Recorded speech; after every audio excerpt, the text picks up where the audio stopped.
This episode is brought to you by Progressive Insurance. Do you ever think about switching insurance companies to see if you could save some cash? Progressive makes it easy. Just drop in some details about yourself and see if you're eligible to save money when you bundle your home and auto policies. The process only takes minutes, and it could mean hundreds more in your pocket. Visit Progressive.com after this episode to see if you could save. Progressive Casualty Insurance Company and Affiliates. Potential savings will vary. Not available in all states. Why spend thousands on a basic will when you can get access to legal help for around $1 a day? With Legal Shield, you can put a full estate plan in place, including a will, health directives, and powers of attorney to help protect your family and hard-earned assets. Sign up today at LegalShield.com and get 10% off our annual plans. It's finally simple and affordable. Legal Shield. Real lawyers, really affordable. Sign up at LegalShield.com. That's LegalShield.com. Legal Shield does not provide legal representation or advice. See a plan for complete terms. Finding great candidates to hire can be like, well, trying to find a needle in a haystack. Sure, you can post your job to some job board, but then all you can do is hope the right person comes along. Which is why you should try ZipRecruiter for free at ZipRecruiter.com/zip.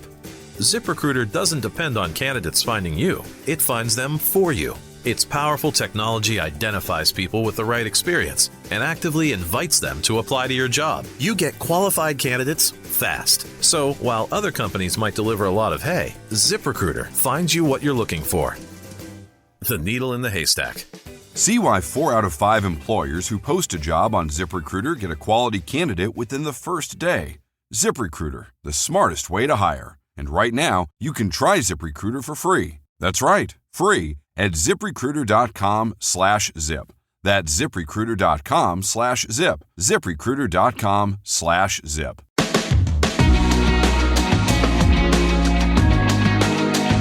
The Buccaneers, as Brian has just mentioned, Baker Mayfield there.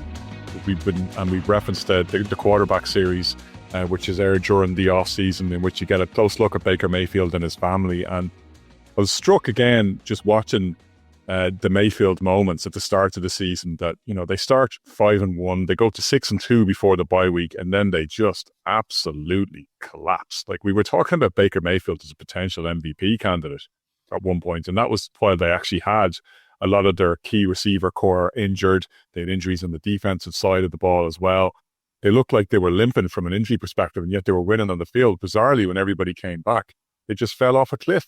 I mean, they had some unforgivable losses. They were absolutely sitting in the catbird seat in the NFL's most winnable division, and they coughed it up. Is that me? Yeah, sorry. Oh, sorry. Didn't know which one. Yeah, I mean, listen, it's no surprise or no secret. I love Baker. I've loved him since college. He's got a phenomenal, work ethic, a phenomenal attitude, in that you can't tell him no, you can't tell him he can't do something. He scrapped. He was a starter at Texas Tech, for those that don't know. He was at Texas Tech at the start of his college career. Had a little fallout with some of the coaches, lost his starting position, went to Oklahoma, wasn't picked to go to Oklahoma, just showed up there. It was Cliff Kingsbury was the coach, right? Yeah. He had a falling out with King. I think it was the offensive coordinator. I'm not sure it was Kingsbury, but he ended up moving to Oklahoma, not picked there. Bob Stoops, the coach there, didn't even know he was going there. He just showed up, said, "I want to play for the Sooners. I've been watching them since I was a kid." And manifest destiny, he worked his butt off and managed to get on the field. And he really, I mean, you see the way he embraces the Tampa Bay community. When he was at Oklahoma, he was all in it. I mean, he was a fierce competitor. There's a couple of clips. If you look at a game against Kansas when he was at Oklahoma, that he went to shake their hand, and nobody would shake the hand, his hand from the Kansas team, and he proceeded to put about 58 points on them and shut them up pretty quickly. So he's got that attitude, he's got that chip in his shoulder, and again, from the documentary, we listen. A lot of the times we forget the absolute carnage these players go through. I mean, we saw in depth the injuries. I mean, a lot of these guys on Monday morning can't even get out of bed. Baker took a hell of a beating, not much like the rest of the team. I mean, a lot of people forget pretty much all his offensive weapons were injured at some stage, whether it was Godwin or Mike Evans. But Baker was beat up the whole time, and the fact that he didn't miss any games and the fact that he almost got him to the playoffs is a testament to his fighting spirit. I love everything about his grit. He rubs people up the wrong way. That's fine, but I'd rather have him back under center than probably about 60% of the quarterbacks in the league right now. I think the Bucs, for me, they have to be the class of this division if such a thing exists. It was crazy that they lost and didn't make the playoffs. I mean, just some of those losses. I mean, I think they lost what? I think they lost a bunch of games by like 2-3 points. It was crazy. Field goals, all that kind of wild stuff that rarely is replicated. So, I like what's going on at Tampa Bay. I like the additions. I know Mike Evans losing is a big loss, but they've done well. They brought in Kenneth Gainwell. Couple of nice pickups on defense. They got the old giant Raheem Roches Nunes, Reuben Bain Jr. Obviously, the draft pick from Miami is a massive pickup. And I think when you look around the roster, it probably lacks some of the superstars that maybe the Falcons have, but overall in a team, and I'll kind of go towards the defense because that's really, to me, the strength of this team, as well as, when we're talking about the Saints. I mean, again, running a 3-4 seems to be the pattern for this division. But Kalijah Kancey, Vita Vea, and A'Shawn Robinson back there, that's a fearsome front three. And then you have Reuben Bain on one end, and then Yaya Diaby on the other end. And you got two of my absolute favorite players, Alex Anzalone and Christian Roseboom as well. So it's a great looking defense. They picked up Al-Qadim Muhammad from the Lions as well, who was a great situational pass rusher there, like really put in some work in that team, alongside Anzalone, it should be said. Like, I thought those were two great pickups. Yeah. Oh yeah. 100%. And, and that's not even mentioning people like Zion McCollum and Antoine Winfield in the backfield. So it's a really good defense the way they are right now. Fifth in rushing D. I mean, when you got Kalijah Kancey and Vita Vea up front, I mean, that's a great kind of couple of dudes to stop the ball from moving anywhere. 19th overall in defensive ranking. So they're okay. They're doing okay in that regard. But this team has Baker's kind of calling card and its attitude all over it. I mean, some would say that the head coach Bowles was lucky to stay on after last year. It's probably going to be one and done not one and done. It's probably going to be it for him if they don't manage to make the playoffs in 26. But I like their chances. I think it's a stronger roster than the rest of the teams in the division. I do like the pickups they made. I like the draft picks, especially Reuben Bain. And like I said earlier, some of those defeats, they have 4 defeats by 4 points, 1 and 2 by 3. So, like I said, kick of the ball one way or the other, and they could have been looking at 12 wins last year. So I like the team a lot. I like Baker, despite the fact that they were so banged up and so injured, they still managed to almost cross the line. I think they're going to do it in 26. Brian, the Bucs are favoured to win this division, and it does seem like a lot of the smart money looking at them from the outside is suggesting that, as Kieran has said, they fell short by things that are eminently fixable. And realistically, pretty much every team in the division, bar the Panthers, is in some form of transition this year, and the Bucs are the most stable year on year. But you look a little bit closer, and they have had a couple of key departures as well, not least that they're cycling through yet another offensive coordinator. Grizzard didn't last the pace after Liam Cohen's departure to take on the head coaching job in Jacksonville, where he's done really well. And they've now brought in the offensive coordinator, Zach Robinson of the Falcons last year, who didn't exactly set the world alight, even with all the talent that he had available to him. And they've also lost Mike Evans, clearly. Rashad White is gone. Levante David, legendary Bucs player, retired. Jamel Dean, who was an absolute star in that defensive backfield, also leaves a big hole to be filled. He was one of the best cornerbacks in the league last year. And while they've added a lot of beef up front, there are concerns that they may be leaving themselves light and the back lock, the lock of the back door could be picked.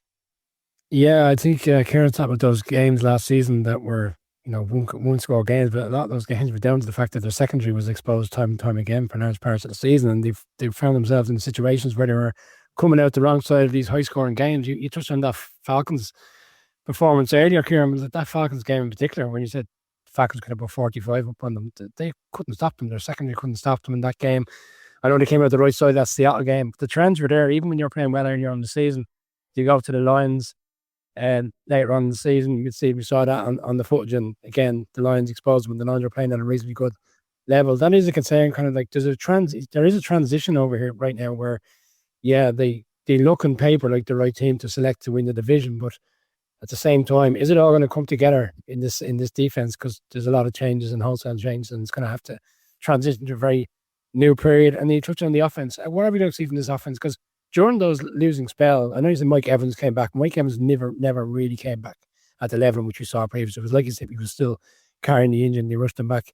Do you know if you're losing in Mike Evans to this team? I know Baker Mayfield has got his DNA on this offense. San Francisco, where no one ever gets hurt. No. She's trying to upset the faithful.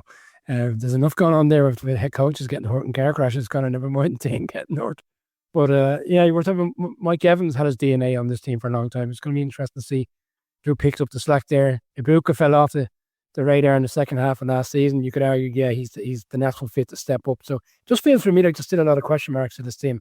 A team that, it concerns me that a team 2 years ago we were suggesting as a team, and you touched on it there, start the season so well. They gave the Lions all they could in the playoffs a couple of years ago. There were suggestions they were ready for like a push last year. It looked like that was the case until it all fell off. And I'm not entirely sure they can get it back on the train so quickly. But we've seen in the past as well, Conor, you have the seasons where you lose 3 or 4 games. If you're on the right side of them the following season, all of a sudden you're back challenging winning divisions. Kieran, I'm thinking, Donovan, this time, sorry, I'm confusing people this evening. When we spoke to Bruce Arians a couple of months ago, he was very, very effusive in his praise for the Bucs, saying that he sees them as clearly the class of the division, loves Baker, loves what Todd Bowles is doing, thinks they've made the right moves in the draft and in free agency, and that they're ready to roll. Yeah, and just to, I suppose, to jump on Brian's point a little bit, Brian's talking about the secondary being the primary kind of reason for a lot of their defensive woes. Like, you could go by the old adage as well, that pressure creates bad passes. And they just could not generate enough pressure last year. The quarterback seemed to have all the time of the world. And a lot of those games that they lost, a couple of those close games, they were shootouts, and if they reduce it, they gave up 24 points per game. It was the 20th in the league last year.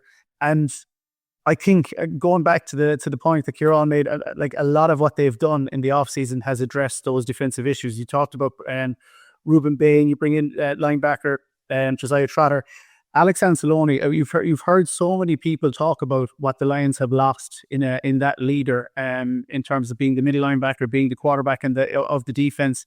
I mean, what the Lions have lost, you have to assume that the Bucs have gained in an on-field presence.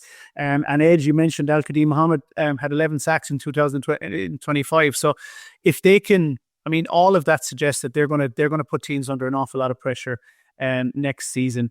You talked about, yes, what they've lost in Mike Evans, but you also touched on the injuries and a guy that's kind of in the twilight of his career. He's been an absolute Hall of Fame receiver, so perennially consistent when he's on the field, but he has had his injury woes. And again, last season, you have, I think, through the first 6-7 games last season, we would have said, hands down, Emeka Egbuka was Offensive Player of the Year and Baker Mayfield was MVP, like front runner. They went 6-2. He was absolutely flying. And going back to the Netflix documentary, it's great. I know we're guilty of recency bias here, but just watching him and getting an insight into the kind of person he is, I agree with Kieran. I love him.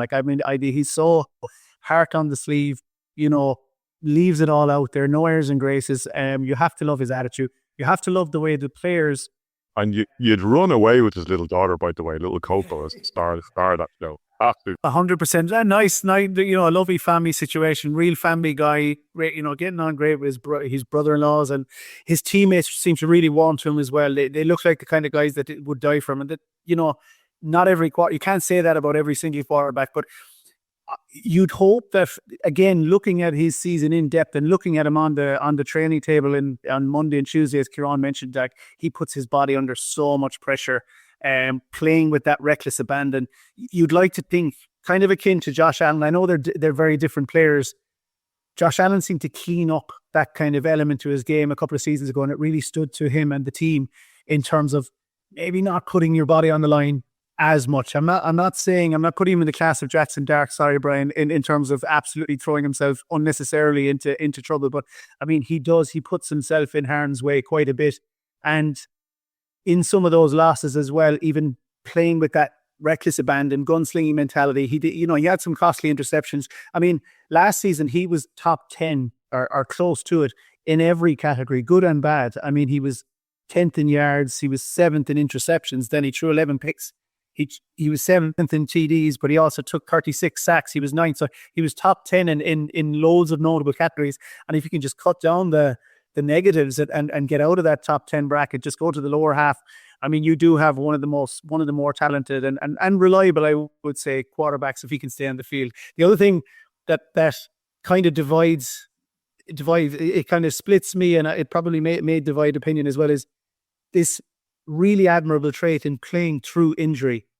While on one hand you're going to gain the fans and the media's respect in terms of a guy who wants to play through pain and play hurt, when you don't play to 100% of your ability, like we saw with Baker in the second half of the season, sometimes that might be down to the fact that your body's not at 100% and you need a break, you need a rest, and by not taking it, you'd wonder what that does in the long run. Would taking a week every now and again, if you need it, would it help you over the next 3 to 4 weeks? I mean, I think when a guy is playing hurt and he's playing injured, while you get the respect from the fans and the media, I don't know if we apply that mitigation if your performance level isn't up to standard. And as we saw he played with some horrendous bruising in his arm. You saw the things that he was going through on the documentary. No, I mean, it's a double-edged sword, and it's a catch-22 because you don't want to be putting a backup out there instead of him either. But that's just always what I meant. I was just going to throw the two words that you'd be very familiar with, that you Brett Favre. Brett Favre played through anything because he would not let anyone take that QB1 jersey off his hands, even for a snap. Yeah, catch-22. But I think if even if Baker looks back at last season and learns a couple of those lessons and says, listen, I just not take a sack every now and again, throw the ball away every now and again, you just might, those fine margins might win you some of those shootouts. And I would have high hopes for the Bucs this season. Again, we've talked about the talent across the board on offense. We don't need to go into it again. There's plenty of talent left over with the departure of Mike Evans. But I do agree. I think this is as you say, Kieran, the class of the division, if there is such a thing.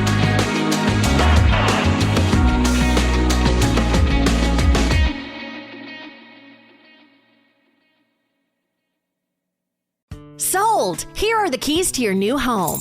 New beginnings sound exciting. From a new marriage to a new home, having access to legal help comes in handy. With Legal Shield, you can connect with a designated law firm that knows your state laws, helping with prenups, real estate contracts, and even wills and estate planning, starting around $1 a day. Legal Shield. Real lawyers, really affordable. For 10% off your annual subscription, sign up at LegalShield.com today. That's LegalShield.com. Legal Shield does not provide legal representation or advice. See a plan for complete terms. Finding great candidates to hire can be like, well, trying to find a needle in a haystack. Sure, you can post your job to some job board, but then all you can do is hope the right person comes along. Which is why you should try ZipRecruiter for free at ZipRecruiter.com/zip. ZipRecruiter doesn't depend on candidates finding you. It finds them for you. Its powerful technology identifies people with the right experience and actively invites them to apply to your job. You get qualified candidates fast. So while other companies might deliver a lot of hay, ZipRecruiter finds you what you're looking for. The needle in the haystack. See why 4 out of 5 employers who post a job on ZipRecruiter get a quality candidate within the first day. ZipRecruiter, the smartest way to hire. And right now, you can try ZipRecruiter for free. That's right, free at ZipRecruiter.com/zip. That's ZipRecruiter.com/zip. ZipRecruiter.com/zip. If you like the show, please take a moment to rate, review, and subscribe. It really does help the show to grow. Thank you for listening.